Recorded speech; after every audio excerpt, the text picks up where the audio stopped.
in the low single figures. We start off Thursday with plenty of bright weather. There'll still be some showers, especially in the north and the east. Those showers on the heavy side around northern England as well as eastern Scotland. Friday sees more prolonged rain arrive as well as a strengthening wind. Bright spells and showers on Saturday.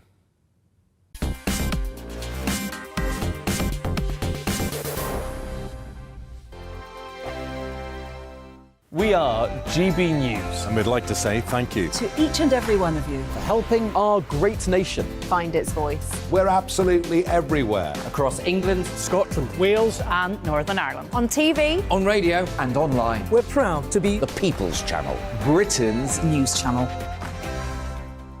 On the Mark Steyn Show, we cover the stories a lot of people are scared even to mention. The stuff that really matters with some of the world's biggest thinkers. Now is his opportunity to kind of take the steering wheel of history. Break away from the flop at 8 o'clock on GB News with the Mark Steyn Show.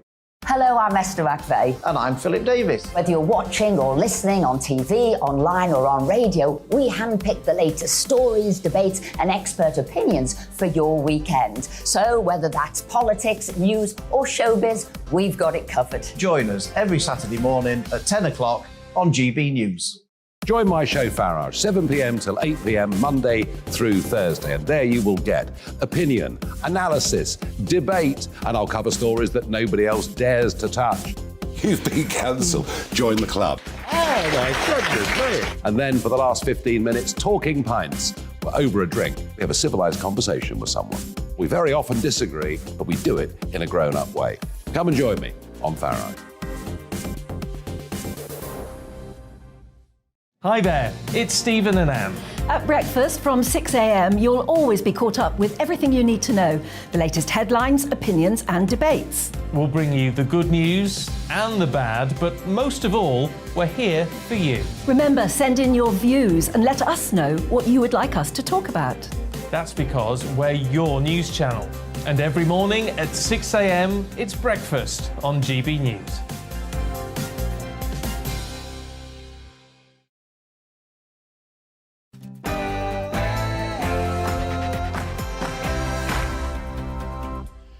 Hey, welcome along. On tonight's Mark Steyn Show, migrants everywhere. Liz Truss says she wants to increase immigration, which is just as well, because to judge from the Home Office and the Border Force and the Royal National Lifeboat Institution, she has absolutely no choice in the matter.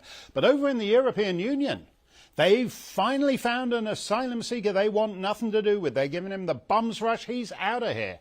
Who are these uniquely undesirable refugees? We'll bring you the answer. Ava Vlaardingerbroek and Harvey Proctor will talk immigration and national identity. And what happens when Bill Gates, Bill Clinton and Chairman Xi climb into bed together?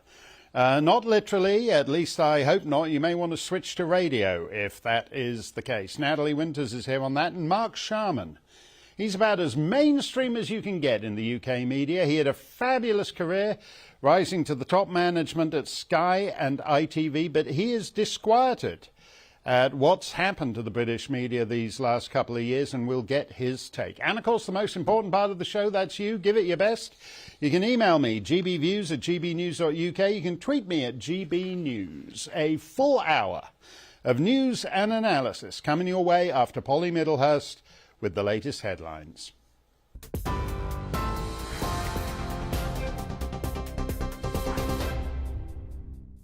Mark, thank you. Good evening to you. The Labour leader has today promised he'll create a publicly owned green energy company within a year if he's elected.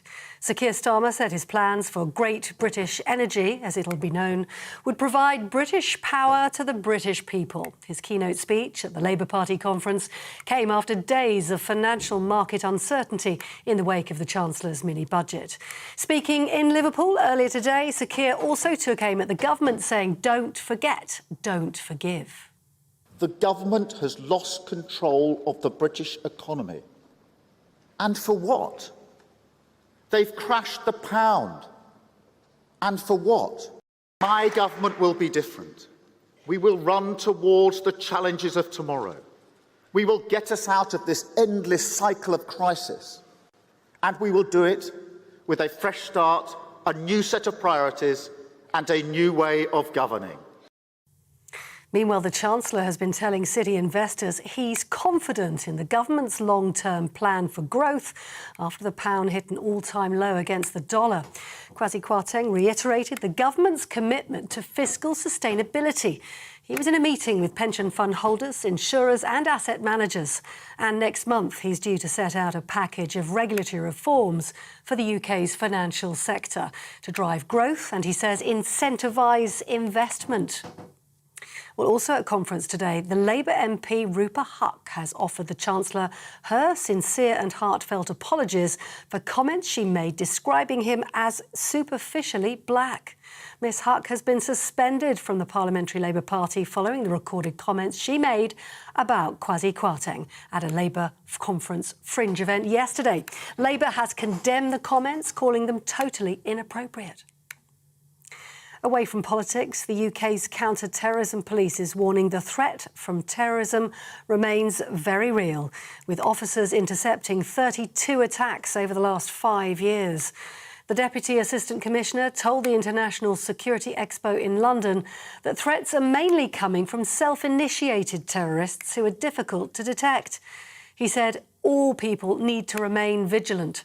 The authorities are currently running 800 counter-terrorism investigations, whilst the official terrorism threat level is at substantial, meaning an attack is likely. International news, and Ukraine is accusing Russia of causing leaks in 2 major gas pipelines to Europe in what's being described as a terrorist attack. It's after 3 offshore lines running under the Baltic Sea developed unexplained leaks yesterday. Denmark's Prime Minister says the leaks were detected and were caused by deliberate actions and could not have been the result of accidents. The Kremlin is saying it can't rule out sabotage as the cause of the damage to its Nord Stream gas pipelines. An investigation has now been launched into what happened. Here, next year's Eurovision Song Contest will be either held in Glasgow or Liverpool. The BBC said the 2 remaining cities, which both have Riverside Arena venues, have the strongest overall offer. The broadcaster also said a final decision will be made within weeks. That's it. You're up to date on TV, online and on DAB+ radio. You're with GB News, the People's Channel. And now it's time for Mark Steyn.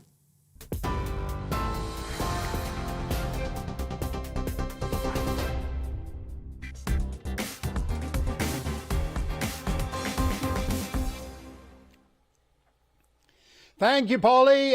Superficially black, is that like Justin Trudeau? Because it seems to work for him. Mammy. On tonight's show, a sudden and statistically improbable leak. Is it just me or is it getting colder in here? What was I talking about? Oh, yeah, a sudden and statistically improbable trio of gas leaks in the... For Pete's sake, could you stick another shilling in the meter? I'm freezing in this studio. Where was I? Oh, headline from the Daily Telegraph. Russian sabotage feared after unprecedented damage to Nord Stream gas pipelines to Europe. Investigations begun in Denmark, Sweden and Germany after 3 gas leaks in Nord Stream pipelines in just one day. When was the last time there were 3 gas leaks in one day? Well, how about never? Quote, leak of gas pipelines happens extremely rarely, says Christopher Botsaw, head of the Danish Energy Agency. 3 separate lines of the Nord Stream system have suffered, quote, unprecedented damage.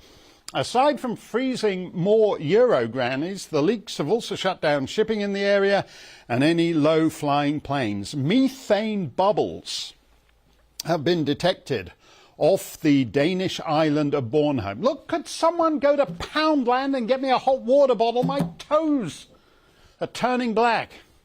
Anyway, in totally unrelated news, German newspapers are reporting that these gas leaks are the result of a, quote, targeted attack.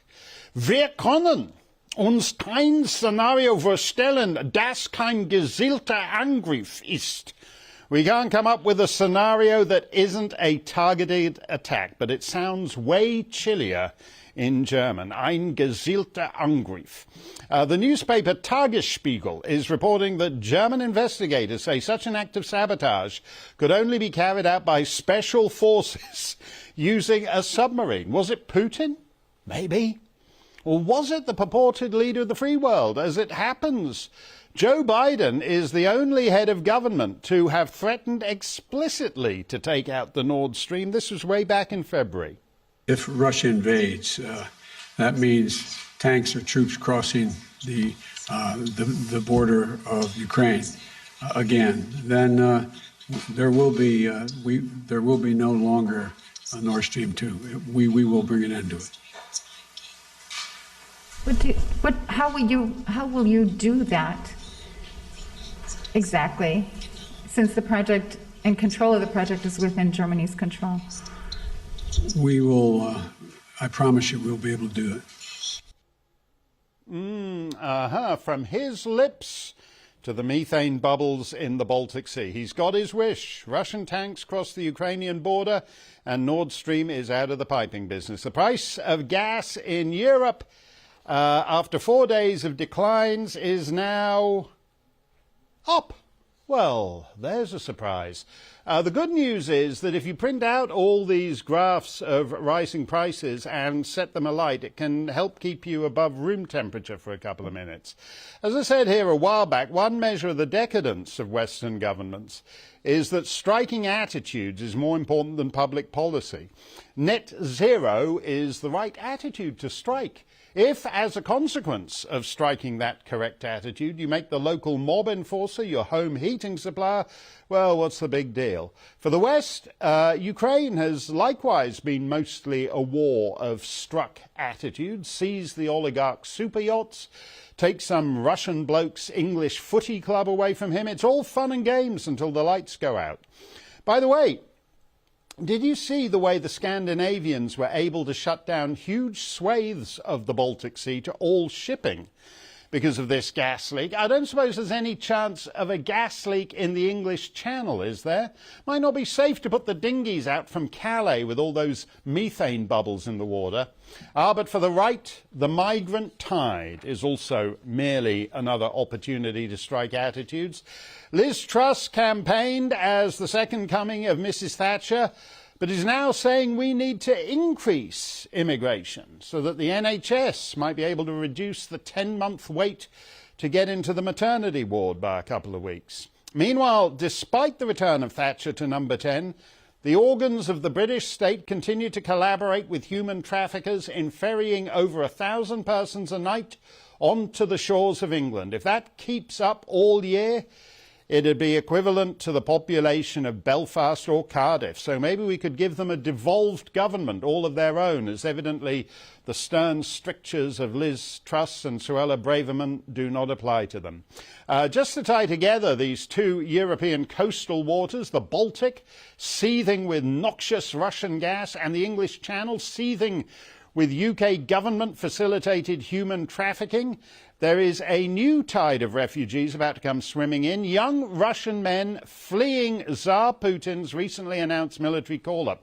European governments, so welcoming of strapping young Syrians, Sudanese, Somalis, have suddenly discovered a type of military-age male they want no truck with. You don't want to be Putin's cannon fodder? Suck it up, you vodka-sodden loser. Finland says it will, quote, significantly restrict the entry of Russian citizens. From the Foreign Minister of Estonia, quote, we are not giving any asylum. This is not the basis of asylum for Russian men to flee the country. They should stand up and say that they are against this war and end this war once and for all. From the Lithuanian foreign minister, quote, Lithuania will not be granting asylum to those who are simply running from responsibility. Russians should stay and fight against Putin. Things Russian men can do. Instead of running away to Europe like a bunch of Nancies, they can protest, disobey, go AWOL, become POW, prisoners of war. They can mutiny. Asylum for 25 million draft dodgers is not an option. Russians must liberate Russia, so stay there and get fighting. Estonia's interior minister says, quote, we should not offer protection to deserters. Sanctions are, quote, the collective responsibility of Russian citizens. Latvia's foreign minister says there are considerable security risks admitting them, and plenty of countries outside the EU to go to. All very interesting. But you can't help noticing that all these arguments also apply to all the migrants Britain and Europe have welcomed day in, day out for years. Russians should stay and fight against Putin?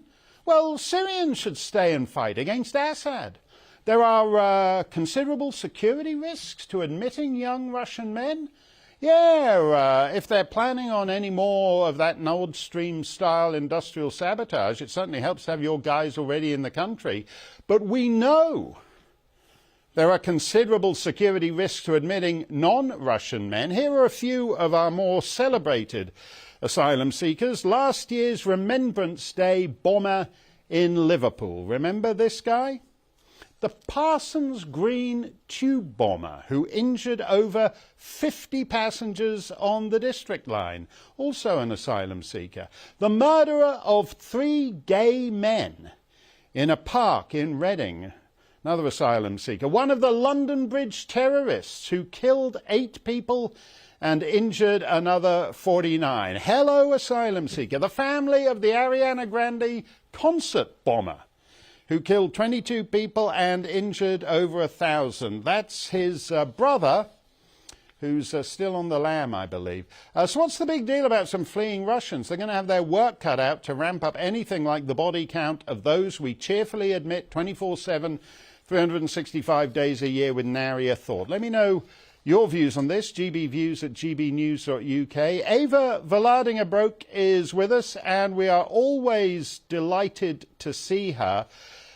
Somehow the whole issue of immigration is the most fundamental in the Western world at the moment. And if you try to do anything about it, as the British government purports to be doing, it's immediately tied up in legalisms and goes nowhere. I don't know whether Giorgia Meloni in Italy will have better luck, but it's common around the Western world that somehow the right to enforce your borders is something that whoever's making the decisions on this stuff is determined not to allow us.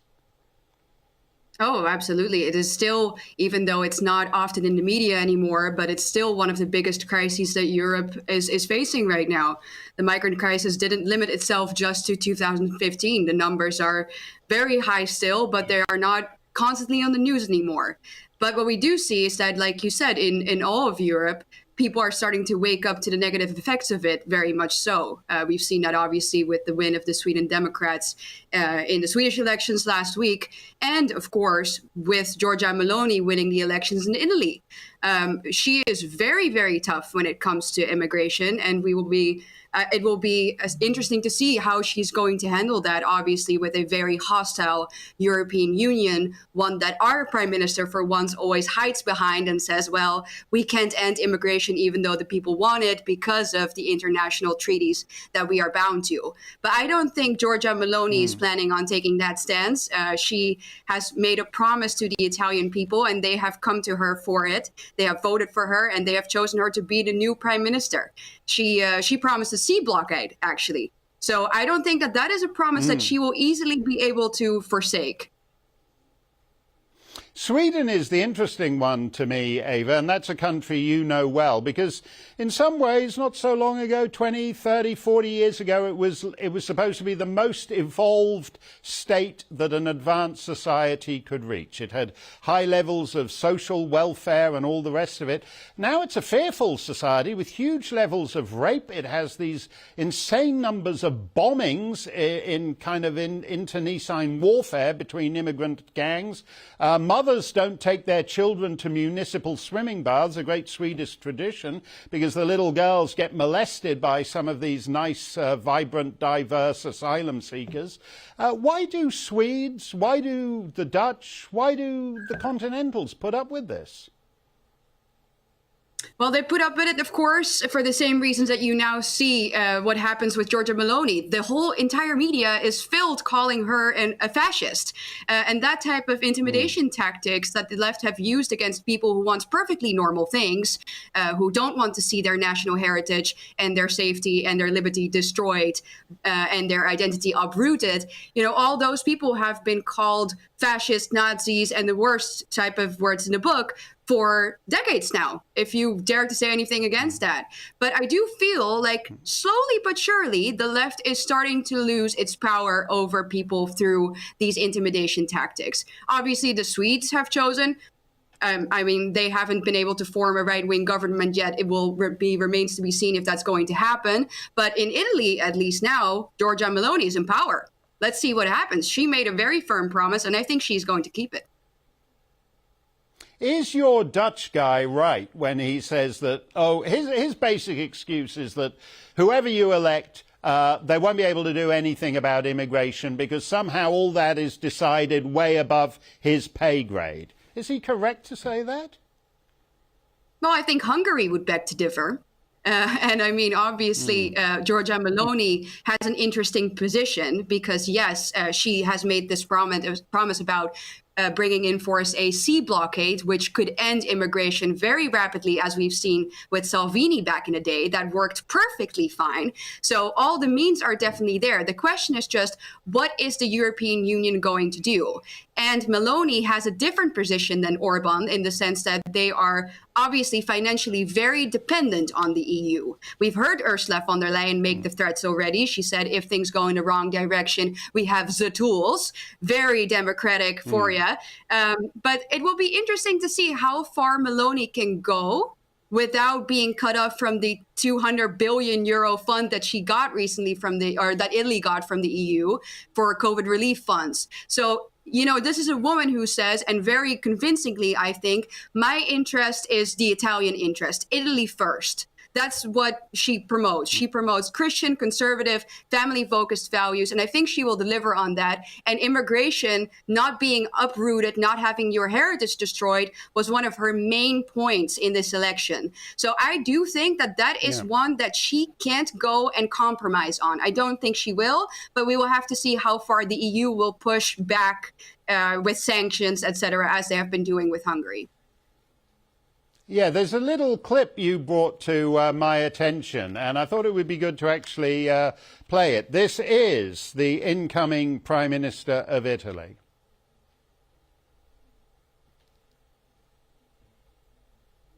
No, apparently not. We don't have that. I tell you what, do we have it or don't we have it? I'll ask Ava something else, because the screen says you're in Florida at the moment, and if you go, what's ridiculous is when you land in the United States, you're a security threat and they have to fingerprint you because you're a law-abiding citizen traveling on a Dutch passport. Yet just a few miles to the west of you in the Rio Grande Valley, millions of people have just walked into the country on Joe Biden's watch. So the world is changing. Law-abiding people like you are fingerprinted and treated like criminals, while actual criminals can just walk into any Western nation they want. Absolutely. And the clip that you can't see right now has gone absolutely viral on Twitter. So I think a lot of people can find it there. And Giorgia Meloni in that clip from 2019 kind of explains why that is, why people like me are treated like a criminal for being unvaccinated, trying to get entry to the US. But when I would cross the southern border, I would get in freely and probably be welcomed by the Biden administration. She says in that clip, the reason she gives for it is that the establishment tries to destroy any sense of identity in the West with people. When Giorgia Meloni speaks, she always says, I am a mother, I am Christian, and I am Italian. She says those are identifying factors that the left and the globalists tries to destroy so that we are uprooted and easy to control. You become basically a number. And that is, of course, better for the globalists, because those types of people who don't know who they are, who have no sense of their identity, are what she calls the perfect consumers for these globalist corporate institutions. And that is what she vows to destroy. So I think that her approach, saying we are going to focus on a value-based policy, return of European Christian conservative values, is in return going to be the best antidote to globalism. So I hope that she will stick to that, and that she will be able to make that change, at least in Italy. Yeah, you preach it, Sister Ava. You're absolutely right on that. I'm a woman, I'm a mother, I am an Italian. I'm none of those things, actually, but I think I like Italians. I like Italy to be Italian. I'd like the Netherlands to be Dutch. I'd like Sweden to be Swedish.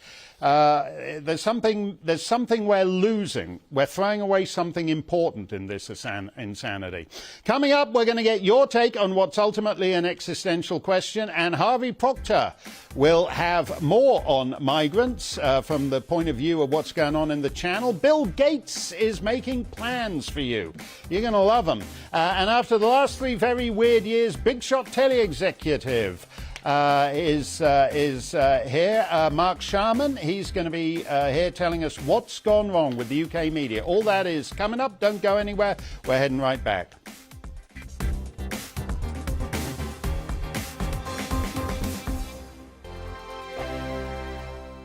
We are GB News. And we'd like to say thank you To each and every one of you. for helping our great nation. Find its voice. We're absolutely everywhere. Across England, Scotland, Wales and Northern Ireland. On TV. On radio. and online. We're proud to be the People's Channel, Britain's News Channel. On the Mark Steyn Show, we cover the stories a lot of people are scared even to mention. The stuff that really matters with some of the world's biggest thinkers. Now is his opportunity to kind of take the steering wheel of history. Break away from the flock at 8 o'clock on GB News with the Mark Steyn Show. Hello, I'm Esther McVeigh. And I'm Philip Davis. Whether you're watching or listening on TV, online or on radio, we handpick the latest stories, debates and expert opinions for your weekend. So whether that's politics, news or showbiz, we've got it covered. Join us every Saturday morning at 10 o'clock on GB News. Join my show Farage, 7 p.m. till 8 p.m. Monday through Thursday, and there you will get opinion, analysis, debate, and I'll cover stories that nobody else dares to touch. You've been cancelled. Join the club. Oh my goodness me. And then for the last 15 minutes, talking pints. We're over a drink. We have a civilised conversation with someone. We very often disagree, but we do it in a grown-up way. Come and join me on Farage. Hi there, it's Stephen and Anne. At breakfast from 6 a.m, you'll always be caught up with everything you need to know, the latest headlines, opinions and debates. We'll bring you the good news and the bad, but most of all, we're here for you. Remember, send in your views and let us know what you would like us to talk about. That's because we're your news channel. And every morning at 6 a.m, it's breakfast on GB News.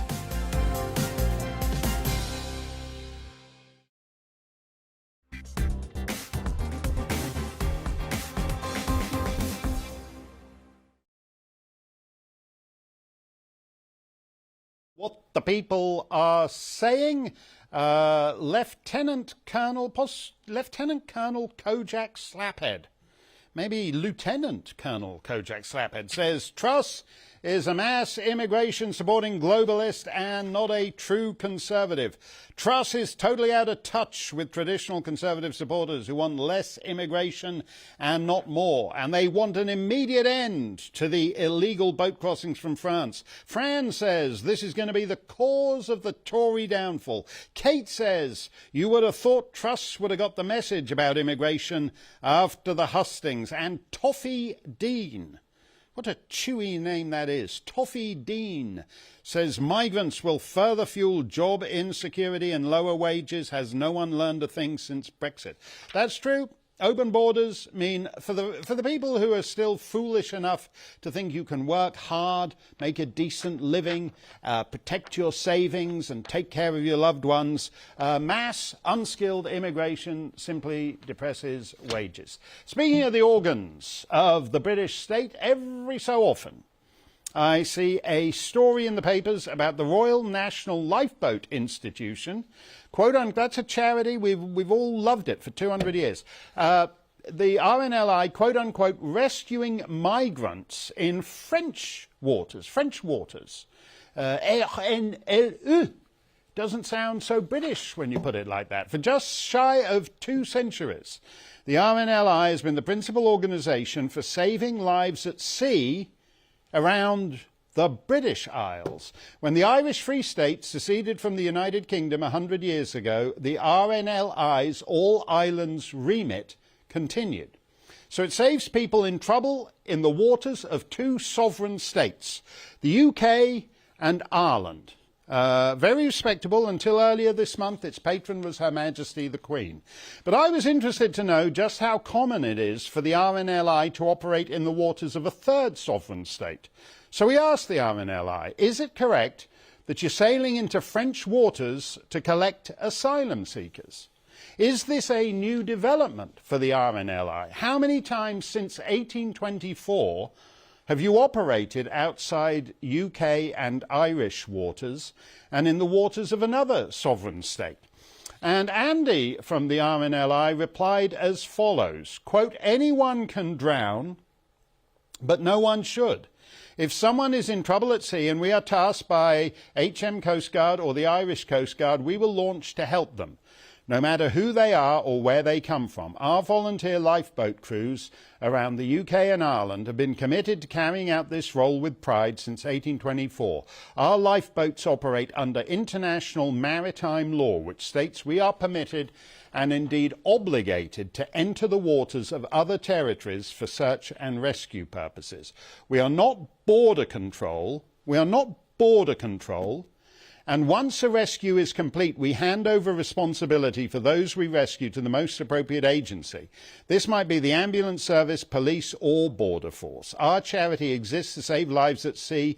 Our mission is to save everyone. Now, you'll notice Andy didn't actually answer any of our questions, and in fact, his evasions raise rather more questions. For example, Andy says they sail into, quote, the waters of other territories, and then hand over responsibility for those we rescue to the most appropriate agency.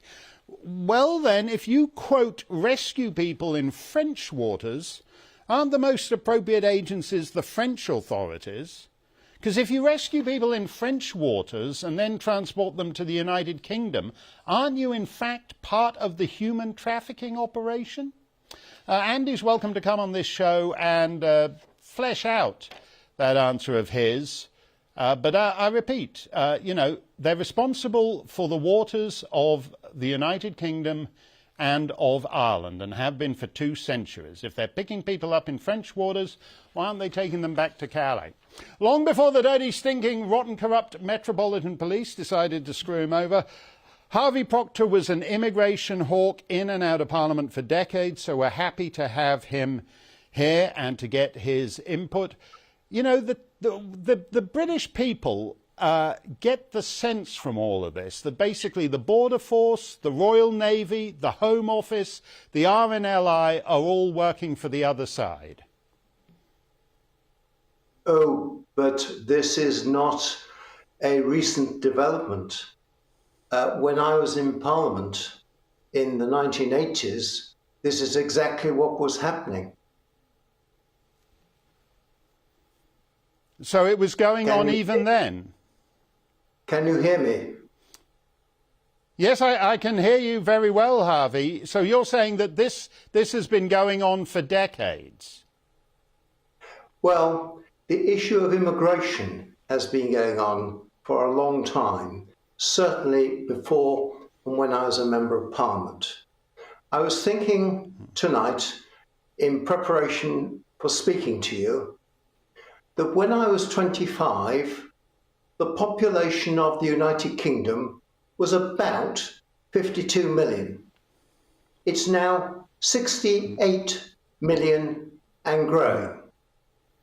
And when you hear politicians of both sides, but particularly the government recently, saying they need more doctors, more nurses, more teachers, more houses, I'd like to put something to you. I think we need less people. That's an interesting way of looking at it. Therefore, the question is, how do we achieve that position?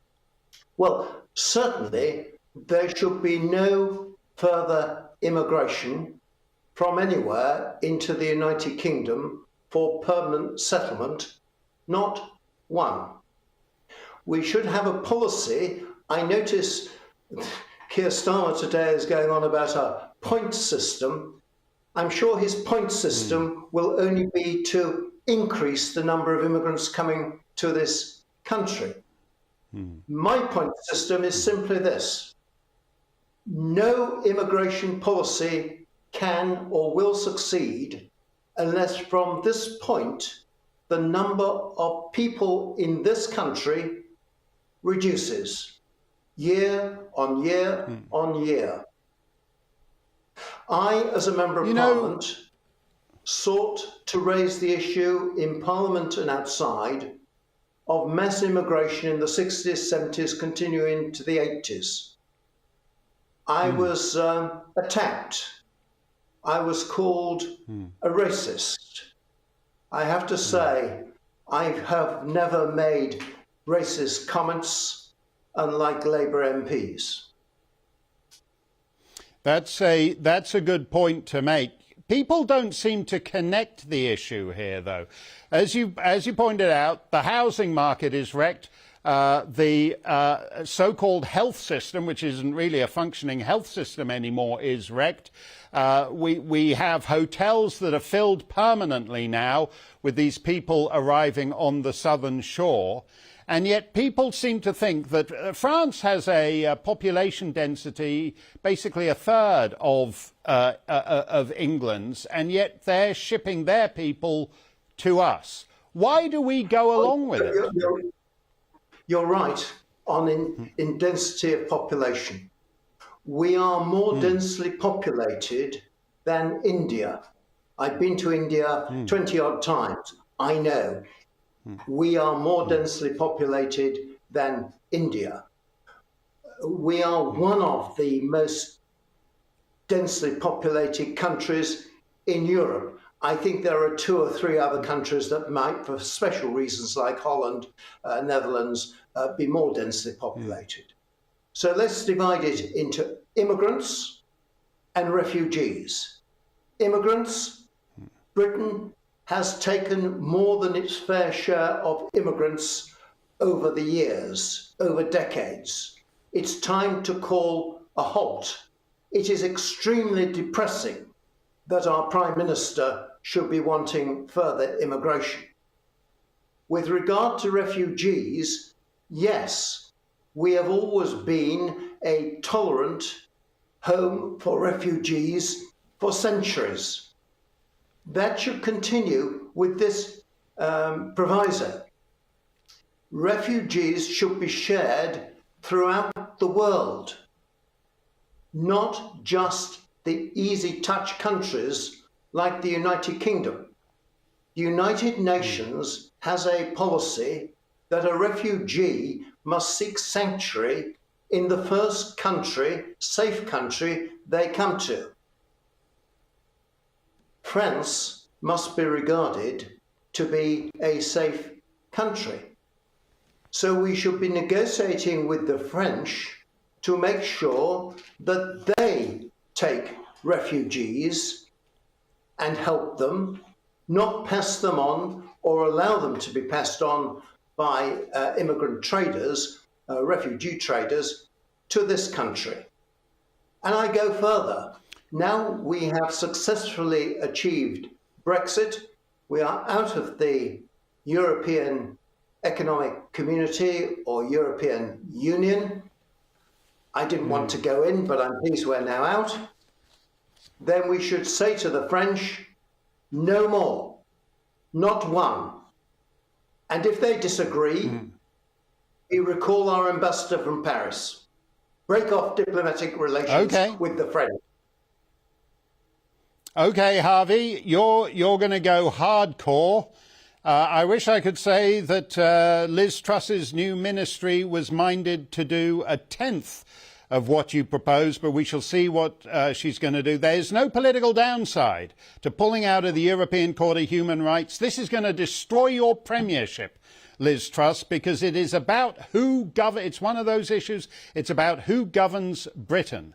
It is the election of the government of the United Kingdom a mere piece of dinner theatre that we enjoy for its rituals but has no real world meaning.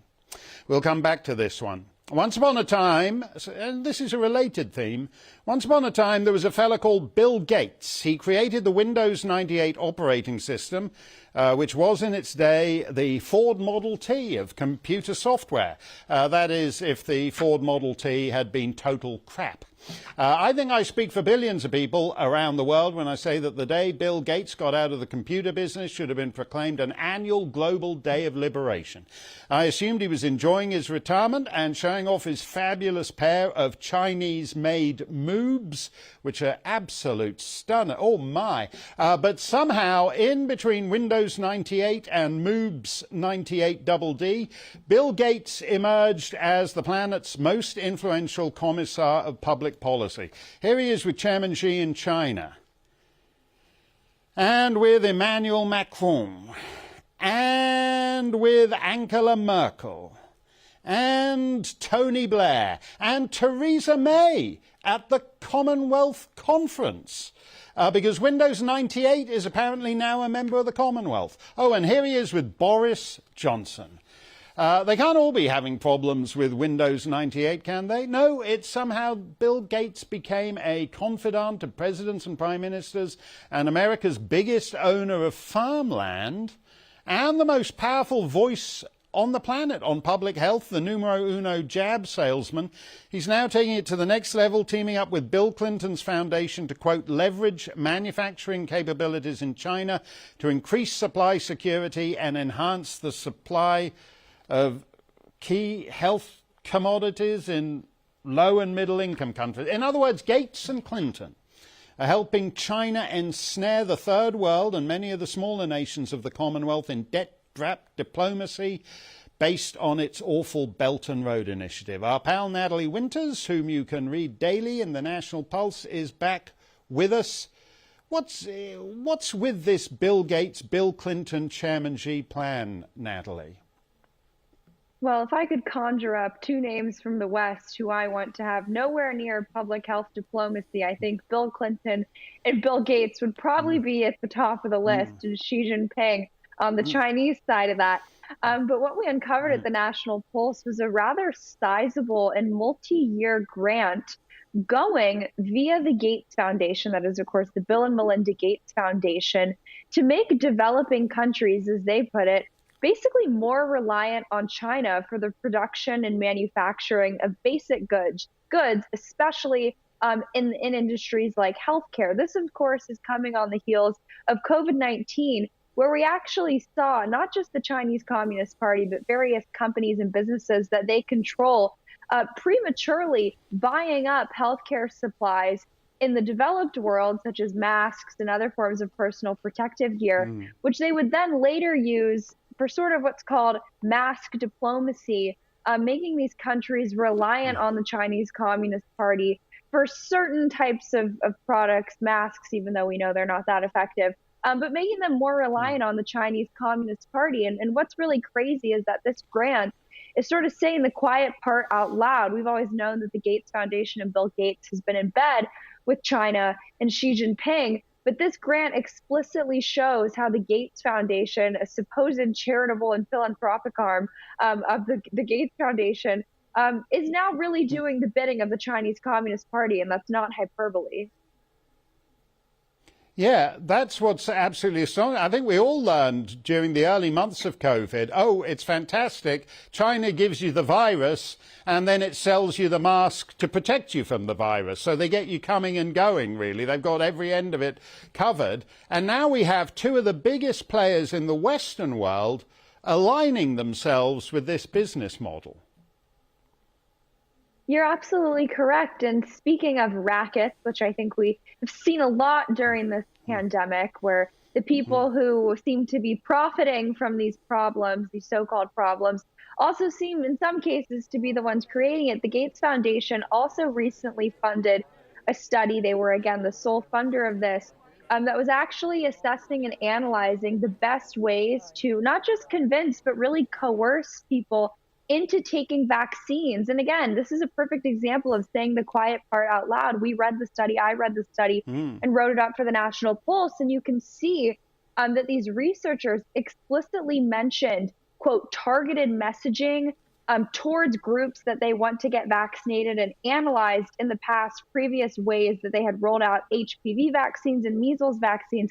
But what's the most concerning part, and why people at home really, really should be scared of what the Gates Foundation is doing, this study was specifically curated to be applicable for, quote, future COVID-19 vaccines. In other words, you have the Gates Foundation not just running around funding the Chinese Communist Party's global hegemonic ambitions, but also funding the best way to dupe you and your family into taking the next, and I'm sure the next and the next round of COVID-19 vaccines. Yeah, it's absolutely incredible, because people have been people's enthusiasm for these vaccines have been waning. There's a slack take-up, and so Bill Gates is coming up with a scheme that will make us be more enthusiastic to be jabbed. Incredible. It is the Windows 98 of public health. It's a terrible thing to do to the world. Thank you very much, Natalie. It's always a pleasure. When we come back, we're going to continue our look at how COVID broke the British media. The British media is in a lousy state and has been for almost 3 years. That's straight ahead. Don't go anywhere.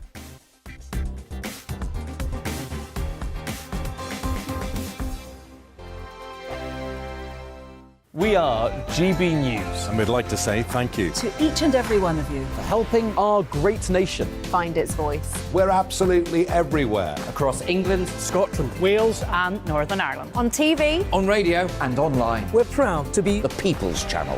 Britain's news channel. On the Mark Steyn Show, we cover the stories a lot of people are scared even to mention. The stuff that really matters, with some of the world's biggest thinkers. Now is his opportunity to kind of take the steering wheel of history. Break away from the flock at 8 o'clock on GB News with the Mark Steyn Show. Hello, I'm Esther McVeigh. And I'm Philip Davis. Whether you're watching or listening on TV, online or on radio, we handpick the latest stories, debates and expert opinions for your weekend. So whether that's politics, news or showbiz, we've got it covered. Join us every Saturday morning at 10 o'clock on GB News. Join my show Farage, 7 p.m. till 8 p.m. Monday through Thursday, and there you will get opinion, analysis, debate, and I'll cover stories that nobody else dares to touch. You've been cancelled. Join the club. Oh my goodness me. And then for the last 15 minutes, talking pints. We're over a drink. We have a civilised conversation with someone. We very often disagree, but we do it in a grown-up way. Come and join me on Farage. Hi there, it's Stephen and Anne. At breakfast from 6 a.m, you'll always be caught up with everything you need to know, the latest headlines, opinions and debates. We'll bring you the good news and the bad, but most of all, we're here for you. Remember, send in your views and let us know what you would like us to talk about. That's because we're your news channel. And every morning at 6 a.m, it's breakfast on GB News.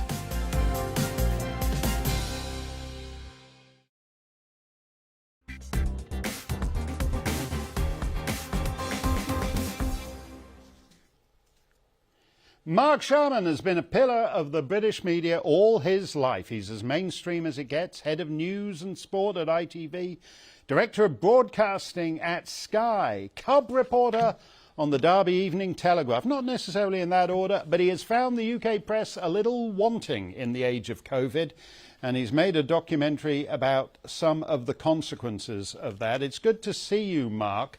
What has gone wrong with the British media since early March 2020? Well, Mark, in a nutshell, we've forgotten to be objective, balanced and fair. All of the values that one would be taught in journalism seem to have gone out of the window. I could understand it in the early days of COVID, to be fair. We were all slightly scared of it. Nobody knew quite what was coming.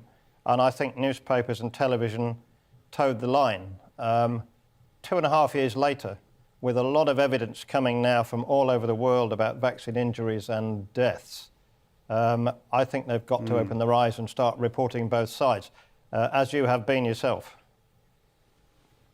The funny thing about it, though, is that what's interesting is that the UK broadcasting regulator, Ofcom, which basically regulates the entirety of TV and radio in the country, actually put its thumb on the scale and, to put it mildly, discouraged broadcasters from opening up the conversation. Yes, that's certainly true. But again, that was in March 2020, and I could understand it at the time. But this far on, you know, journalists have got to start asking questions of both sides. I mean, I went to a press conference this morning with Dr. Asim Malhotra, presenting evidence, and he basically called for the vaccines to be suspended altogether until we've looked at independent world data. Nobody, apart from GBNews, nobody from the main television companies nor the main newspapers came to that. Now, they might have learnt a lot about the background, and they might have seen some figures which frankly are astonishing. The efficacy of the vaccine was presented, what the reality was, and his conclusion is actually that nobody under 70 needed the jab at all unless they were in ill health. And in fact, the vaccines are doing more harm than good in that age group. But nobody came to report it. We've got a clip of Dr. Malhotra in your new documentary that you've just made. Let's have a look at what he said in your new film. Having been double jabbed and being one of the first to take the Pfizer vaccine, I have, after several months, critically appraising the data, speaking to eminent scientists in Oxford, Stanford and Harvard, speaking to 2 investigative medical journalists, and being contacted by 2 Pfizer whistleblowers, reluctantly concluded that this vaccine is not completely safe and has unprecedented harms, which leads me to conclude that it needs to be suspended until all the raw data has been released for independent analysis. Albert Bourla, who's the head guy at Pfizer, has just announced, he's quadruple vaccinated, and he's just announced he's got COVID for the second time in a month, as happened to Joe Biden, who also got COVID twice in a month, which wouldn't happen if you just hadn't been vaccinated and you were relying on natural immunity. So the very minimum is that this stuff has been oversold and underperformed. Why can't you say that on UK telly or radio? Well, that's a very good point. I mean, Dr. Malhotra might be wrong, and the scientists who've been arguing for the vaccine might be right. But that's actually not the point. Nobody in journalism is asking the questions of both sides. Proper debate isn't taking place. Proper, balanced science isn't being considered. You're either on one side or the other, and I promise you, Dr. Malhotra will now find he will be criticised by other people in the industry because he's put his head above the parapet. But as I say, it needs debating. How do we know what's right and what's wrong unless it's debated? But I mean, there has been a deliberate blocking of any kind of stories on vaccine injured or any questions about the validity of the vaccine. There's been a deliberate blocking in newspapers and in television. I mean, we have people in my group, my WhatsApp group, who work in mainstream media, and they tell me their stories are rejected all the time, and people have even been threatened with dismissal. It's been a very hard campaign, which I can understand from the start. I don't understand now because there is so much evidence that A, the vaccines don't work particularly well, and B, they're causing harm. Well, the BBC's tech editor, whatever that is, was boasting on Twitter and, in fact, I think on Radio 4's Today programme the other day, that the BBC had actually succeeded in getting a Facebook group of 250,000 people worldwide, victims and families of vaccine victims, shut down. Why is it the job of a BBC reporter to get vaccine victims' Facebook groups shut down? Because they're part of something called the Trusted News Initiative, which is a partnership with all of the big tech companies, including Microsoft. They call it an industry collaboration of major news and global tech organisations working together to stop the spread of disinformation.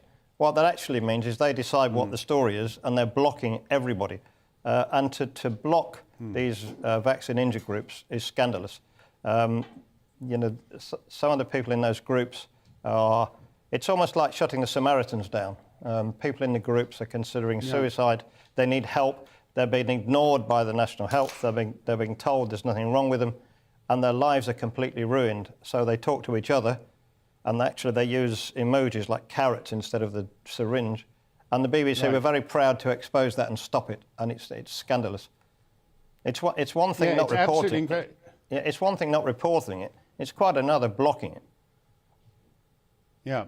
I was astonished by that. It was like listening to something on Pravda or Izvestia from the 1970s. A BBC reporter on Radio 4 boasting about how the BBC was actually silencing people. Thank you very much, Mark, and good luck with that film. We were going to stay on top of this story. That is going to do it for us. Dan Wootton is here to titillate your Tuesday. What you got, Dan? Is Dan not there? Has someone... don't tell me. Oh, is he not... he's coming here. He's strolling very casually. I'm here. Can you hear me now, Mark? Yes, No, I saw that with Rudolf Nureyev in The King and I. Rudolf Nureyev was in the wings on the telephone to his stockbroker, and he was supposed to be coming out on stage and doing his big dance number. So you've just done your big Rudolf Nureyev thing, Dan. What you got on the show? So, Mark, we have Mark Lawrenson coming up now. He is the BBC football legend who has been axed by the BBC. Mark, what's his crime? Being a 65-year-old white man. Nothing about his performance, just about his age and his ethnicity. If he was a different colour, you'd imagine the BBC might describe that as discrimination. Plus, the Australian senator, Liberal Senator Holly Hughes, now she went viral all around the world for her attack on Meghan and Harry in the run-up to the Queen's funeral. She described them as revolting people. Well, she's going to be here, and she's standing by her words, Mark. Oh, absolutely excellent. I can't wait for that. That's good stuff. And yeah, the BBC do keep getting rid of a lot of talented people. I'd like to hear more from Liz Kershaw and all kinds of other people, and less from that reporter who boasts about getting 250,000 vaccine victims kicked off Facebook. That's all coming up with Dan. Best show on late night telly. Stay safe, stay free. Hello, I'm Aidan McGibbon with the latest weather from the Met Office. Rain or showers continuing in many places this evening. Clear spells, though, in between the showers. And as a result, a chilly night to come for some. Our wind direction at the moment is northwesterly, those winds coming around an area of low pressure sitting in the North Sea. And around that low, we've also got a number of weather fronts. One feature crossing north to south across the country, bringing showers, and another skirting parts of Cornwall and West Devon to bring some more prolonged rain. That rain eventually petering out through the early hours, although still some showers following, and showers will continue in many western and eastern fringes overnight with clear spells in between. And under those clear skies, temperatures dipping away. We're looking at the mid to low single figures in some sheltered spots. But we start off Wednesday with sunny spells, although a chill in the air. There will be plenty of bright weather out there. And actually, for many, we'll avoid the showers, especially through this central swathe. But western and eastern parts will still see further showers and a brisk breeze, and that will make it feel on the cool side, 14 to 16 Celsius typically. Spells of rain pushing in from the North Sea then into northeast England, and that toppling into the rest of northern England, the Midlands, and as it pushes south through the early hours of Thursday, it will turn to showers before it reaches South Wales and southern England. Further showers come in across northern parts of the UK overnight as well. In between the showers, there will also be some clear spells, but it won't be quite as cool, I think, overnight because of the additional cloud cover, and so temperatures more like the high single figures than the low single figures. We start off Thursday with plenty of bright weather. There'll still be some showers, especially in the north and the east, those showers on the heavy side around northern England as well as eastern Scotland. Friday sees more prolonged rain arrive as well as a strengthening wind. Bright spells and showers on Saturday.